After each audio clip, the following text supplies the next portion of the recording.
አሰላሙ አለይኩም ወራህመቱላሂ ወበረካቱ ውድና የተከበራችሁ የራዲ ቤተሰቦች ሁላችሁንም ሰላም ብያለሁ። በያላችሁበት ሰላማችሁ ብዝት ይበልልኝ።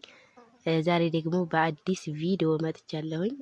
ላይክ፣ ሼር፣ ሰብስክራይብ እያደረጋችሁ አበረታቱኝ ማለት ነው። እንግዲህ ዛሬ እንጀራ ነው የምንጋግረው ማለት ነው። እንግዲህ ተመልከቱት፣ የገጠር ኑሮ ጭስ ነው እና በጣም ነው የሚያፍነው ማለት ነው። እንግዲህ ይሄ ነው የገጠር ኑሮ እና በስደት ያላችሁ ውዴቶች በስደት የኤሌክትሪክ ምጣድ ሳትገዙ እንዲያትመጡ ማለት ነው። ምክንያቱም የቤት እቃ የኤሌክትሪክ ምጣድ፣ ስቶፖች እንደዚሁ ደግሞ የዳቦ መጋገሪያው ምናምን በጣም አስፈላጊ ስለሆነ እኛ ሀገር ከይህ እስከ ማሻ ያላችሁ ደግሞ ሶፊ ቲዩብ ብላችሁ ግቡ። እሷ የእቃ አይነቶችን እንትን ብላለች ማለት ነው። ዩቲዩብ ላይ ታውቃላችኋለች። ግዙ፣ ሳትገዙ እንዲያትመጡ ማለት ነው። ውድ እህቶቼ በጣም ነው የሚከብደው። አስቡት እንግዲህ ይሄ ጭስ ውስጥ እንጀራ መጋገር ማለት በጣም ይከብዳል። ስደት ባረኝ ነው የሚያስብለው ማለት ነው።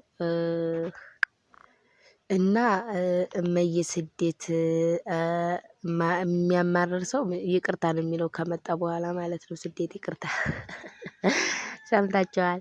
እና ውዴቶቼ በገጠር የምትኖሩ ከተማ ታልገባችሁ እንዳትመጡ ማለት ነው። ምክንያቱም እኛ ሀገር ላይ በጣም ከባድ ነው። እንደዚህ ጭስ ነው ኑሮ ራሱ ማለት ነው። እንግዲህ ያው ለምን እንደዛ አልሽ ብላችሁ ተሳደቡ፣ እንግዲህ ተሳደቡ፣ እቀበላለሁ ስድባችሁንም ማለት ነው። ምክንያቱም እኔ እንደዚህ በጭስ ፍድ ብዬ እኔን ሊያጠፋኝ ስለደረሰ ምንም አይነት እንትን በቃ ያው ስደት ብዬ ነው ማለት ነው የወሰንኩትና በጣም ነው። እንዲያውም ምን አሁን ዝግምድጃ እንኳን ስላደረኩት የተወሰነ ይቀንሳል ማለት ነው። ግን ዝግምድጃ ሳያደርጉ ነው እናቶቻችን የሚጋግሩት። እና እንግዲህ ገጠር ተወልደሽ አደግሽ ልጅ እንግዲህ እናትሽን አፉ በይኝ በይ ማለት ነው። ምክንያቱም እናቶቻችን ሲያሳድጉ እንደዚህ ሆነው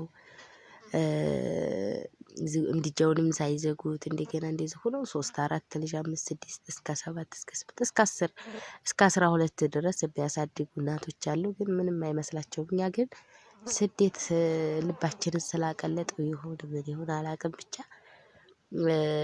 በጣም ነው የሚከብደን ማለት ነው። ስለዚህ እናቶቻችንን አላህ ለጀነት ይበልልን። ሀቂቃ እነሱ ምንም አንድም ቀን ተሰላችተው አያውቁም። እኛ ግን አንችልም። 3 4 ቤተሰብ ራሱ ማስተዳደር አንችልም ማለት ነው በዚህ ምጣድ ላይ። በጣም ነው እሳቱ የሚሞቀው ለራሱ ማለት ነው። በተለይ ጭሱ እኔ ሊጠፋ ነው የሚደርሰው ማለት ነው። ይሄ ፍግ ጭስ ደግሞ እንጨት እንዳልማግድ እንዳልገዛ ደግሞ እንጨት የሚሸጥ የለም እኛ ሀገር ላይ። ቢኖርም እርጥብ ነው። ያው ተፍጉ ጭስ የበለጠ ነው የሚጨሰው ማለት ነው። አሁን የነጭ ባህር ዛፍ እንጨት ቢገዙትም እርጥቡ ይነዳል እንጂ አይጨስም። የኛ ሀገር ግን ቁርቁራው ምኑ የእርጥቡ እንጨት አይነድም፣ ዝም ብሎ እየጨሰ ልክ ነው የሚለው። ስለዚህ ያው ፍግ ይሻላል ማለት ነው። ደግሞ የዛሬ ወንድ ደግሞ እርጥብ እንጨት ምናምን ሄዶ ተዱር አያመጡም። የአባቶቻችን ግን ከብት ነድተው ይዘው መተው ምናምን በቃ እንጨት ለቤተሰቦቻችን ጣል ያደርጉላቸዋል ለማድረጉ። ግን ቢሆንም እናቶቻችንም በጣም ጠንካሮች ናቸው። እንደዚህ ሆነው ጋግረው ፈጭተው ምን ብለው ነው የሚያስተዳድሩት። እኛ ግን ስደት ቃመስ ያደረግ ሰዎች ግን ልባችን ቂጣችን ውርድ ነው የሚለው ሲሞቃንም ሞቃን። እንደገና ደግሞ እህልም ስናነፍስ ልባችን ነፍስ ለምን እንደሆነ አላውቅም። እና ውዴቶቼ ቤተሰቦቻችሁን እያመሰገናችሁ ኤሌክትሪክ ግዙ። ጋግሪያ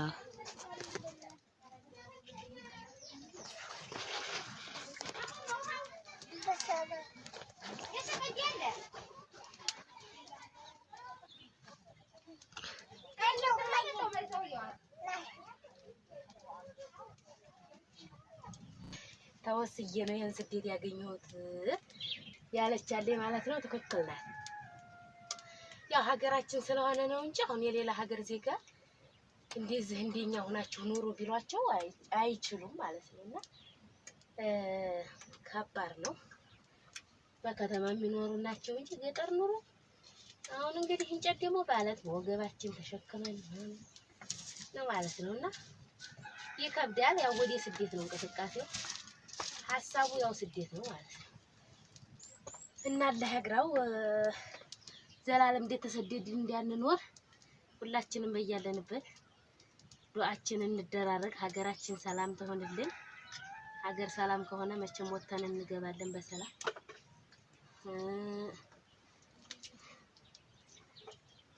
እንደገናም ደግሞ ብንሄድም ቤተሰብ ደህና ሆኖ ይቆየናል። ልጆቻችን ከቤተሰቦቻችን ጋር አድገው ይቆዩናል። ብዙ ነገር አለው ሀገር ሰላም ከሆነ እና ውዴቶቼ እንጀራችን በነገራችን ላይ ነጭ ነው ማለት ነው።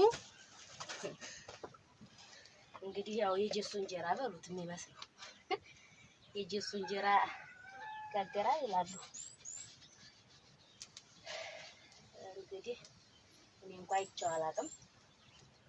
አረብ ሀገር እንዲሆንኩኝ የጀሱ እንጀራ አለ እያያችሁ ተጠቀሙ ሲባል ሰማ ነበረ።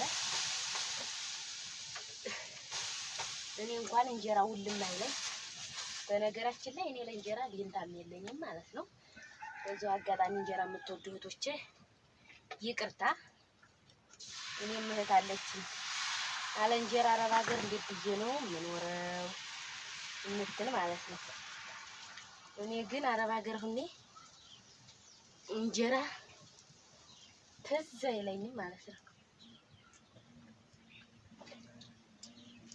ንስካፌ ብቻ ነው የምወደው።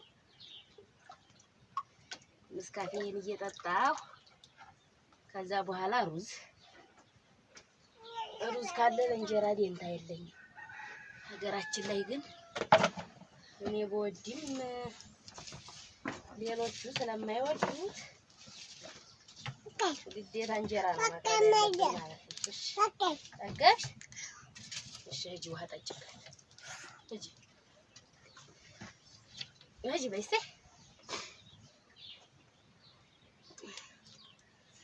እና ውዴቶቼ ይሄን ይመስላል ማለት ነው።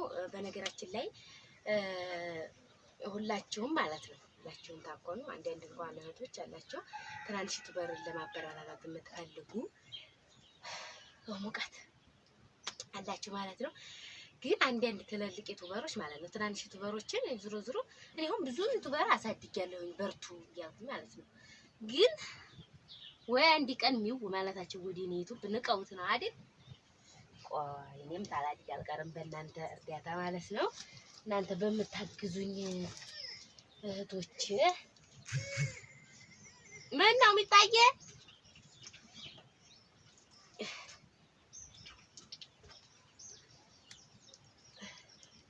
ሙሃይሽ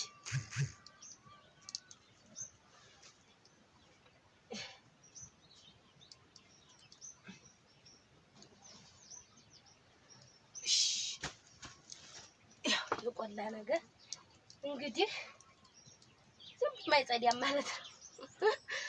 ይሄ የከብት ቤት ነው። ይሄ ደግሞ ኩሽና ነው ማለት ነው። በነገራችን ላይ በሬው አሁን የለሁም ነው እንጂ በዚህ አፉ ብቅ ነው የሚለው ማለት ነው። እንደዚህ እንጀራ ስጋግር ምናምን ይጋግር ነው የሚደርሰው። እንጎቻ ቀብይኝ ያለ ሁሉ ይመስላል ማለት ነው።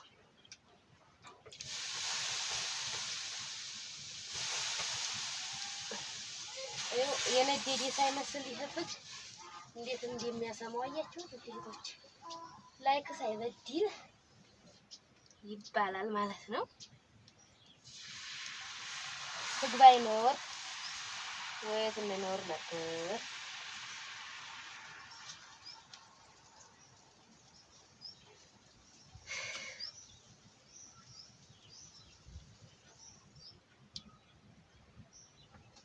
እና እንግዲህ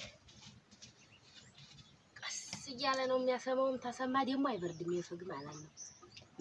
መስማት ነው። እና ኑ በነገራችን ላይ ነው ትኩሱን በድቁሱ ላርግላችሁ ማለት ነው። ማነው በትኩስ እንጀራ